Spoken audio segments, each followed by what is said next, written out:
It's a whole bunch of one persons that make a difference. If enough individuals do make their small monthly donation, that can make for a sustainable network.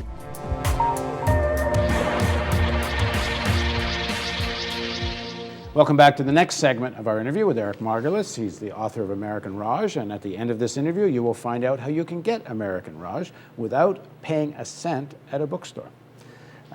What we're talking about is what happened if Barack Obama, after reading American Raj, got inspired to call Eric Margolis and ask him for advice. What should I do in Afghanistan and Pakistan? So when we left, thanks for joining us again, Eric. And when we left off at the last segment, you were more or less saying it's not in America's national interest to continue on in Afghanistan. The Al-Qaeda threat is a paper threat, and Obama's kind of boxed himself into this position. But this is argued from purely an American national interest, which I guess is fair enough if you're the President of the United States. But if you look at it from the interest of the Afghan people, and as I said earlier, I made a film there and I traveled up and down Afghanistan, not nearly as extensively as you, but I got some sense of the place. I don't think ordinary Afghans want simply all foreign forces out. I think most Afghans want an end to the American mission of chasing the Taliban around the hills, and they want an end to the bombing of their villages. But I don't think they want to see a renewed civil war that they had a few years ago that might have killed as many as 2 million Afghans. I don't think they want to see just lawless warlords fighting against Taliban chieftains. I mean, they do want schools. They do want some modernization. Certainly people in the cities want it. You know, we met kids in university in Mazar-e-Sharif that want to go to university, and the girls want to go to university, and they don't want to have to go back to burqas and staying at home and hiding behind doors. So in terms of the Afghan people, what do you think should be done if one starts from their interest? You know, I don't know why we're so worried about veiled women in Afghanistan. Because Afghan women what about women in Saudi Arabia, our great ally from whom we buy our oil?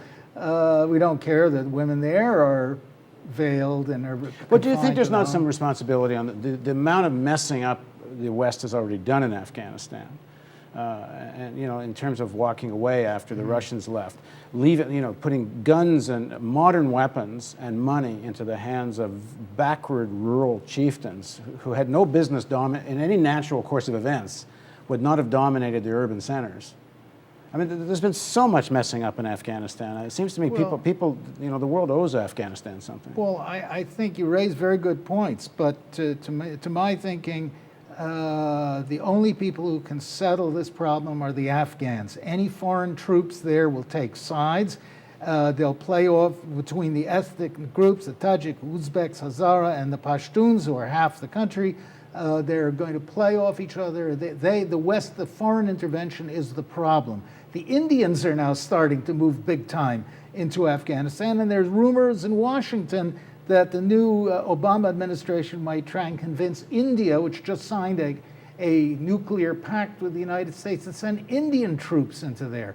So this war is getting bigger. The only way to shut it down is to get the foreign troops out, and there will be a bloodbath, but Afghans will eventually have to settle their affairs in the traditional Afghan way. But that bloodbath could be in the hundreds of thousands of people. Well, it's could be in the millions. It's happening now. This war has been going on. The Soviets killed 2.5 million Afghans. They've been at war since 1979.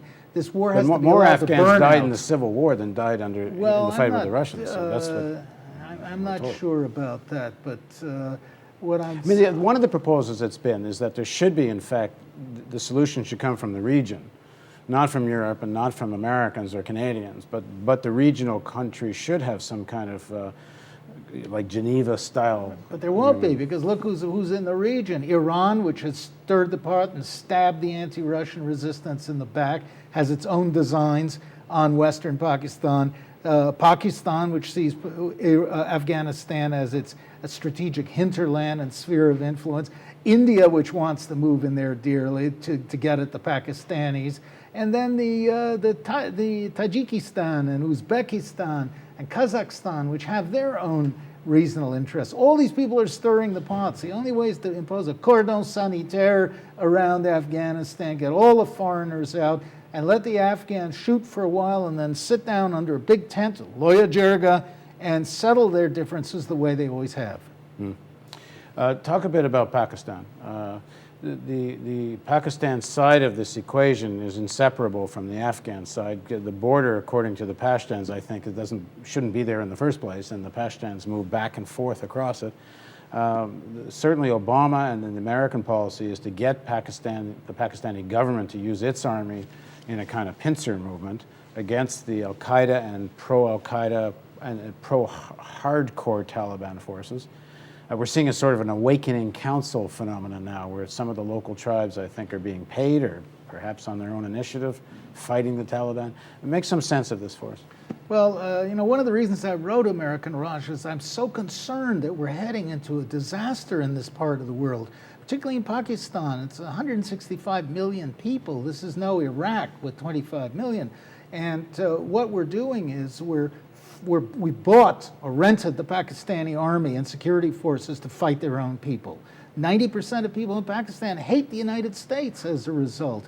Every time Pakistani forces bomb villages in the tribal agency who are supporting Taliban, people come down from the north and shoot off a bomb in Islamabad. We call it terrorism, they call it retaliation.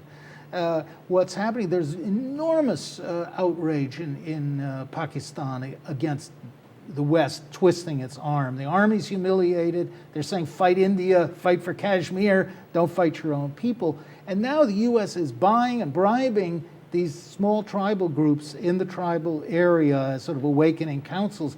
It's not the same as Iraq, and it's going to result in chaos in an already chaotic area. And I'm afraid that this whole area of northern Pakistan is going to disintegrate and simply fly apart.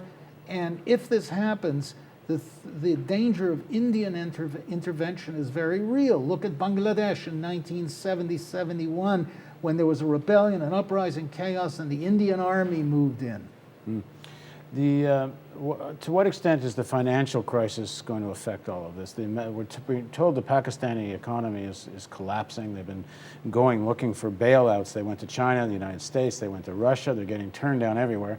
I'm not sure exactly where the IMF deal was. There was one day we were told it was on. The next day Pakistan said they hadn't actually agreed to it yet, and it's only $5 billion, which is not even what the Americans pay to support the U.S. military. The Pakistani military. So what's going to happen if this economy unravels? Pakistan's bankrupt in spite of the $1.2 billion official aid. Unofficially, probably add in another hundreds more millions from the CIA.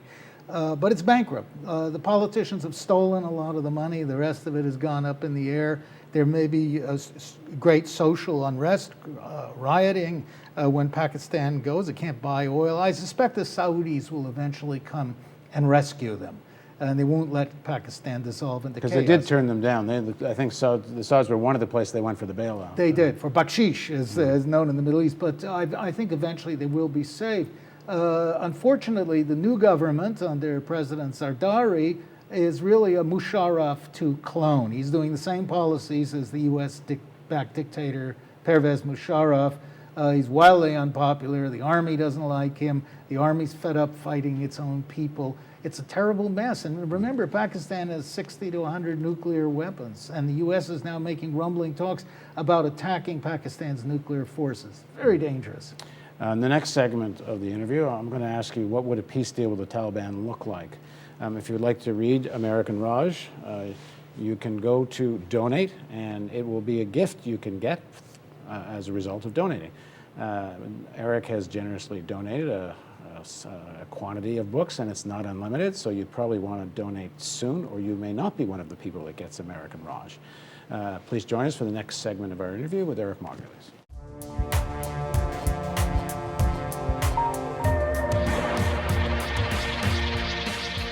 There are times when reality just asserts itself, in spite of the haze created by television news and entertainment. Sometimes crisis rips a tear in the fabric of myth and propaganda. Now a profound economic crisis has ripped asunder the American dream itself. millions of people losing jobs and homes. They lack proper health care and any real sense of security. Since 2001, workers' wages have fallen or remained stagnant, even though worker productivity has risen almost 33%. By 2006, the top 1% of households were receiving 23% of all pre-tax income, more than double what it was in the 1970s. It's the greatest concentration of income since 1928. As unemployment rises, we need to know why this crisis is happening and what we can do to defend ourselves. Why are wages so low? Why is the society so laden with debt? Is it in ordinary Americans' interest to have a $1 trillion military budget to project power across the globe? Corporate television news won't ask these questions, let alone try to find answers.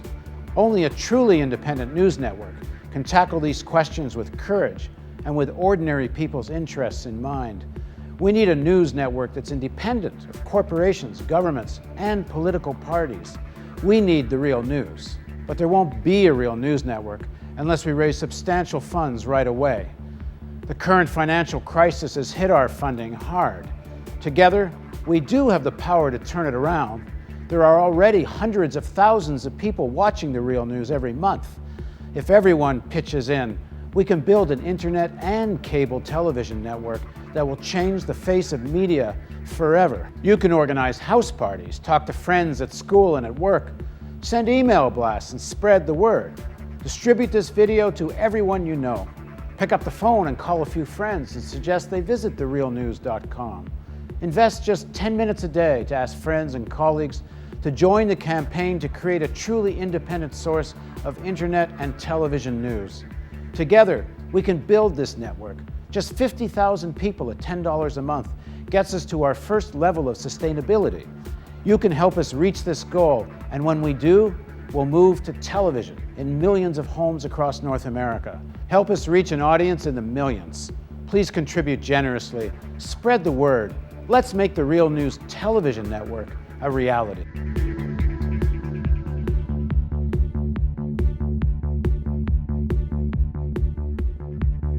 Your tax-deductible donation makes it possible. Please contribute at therealnews.com.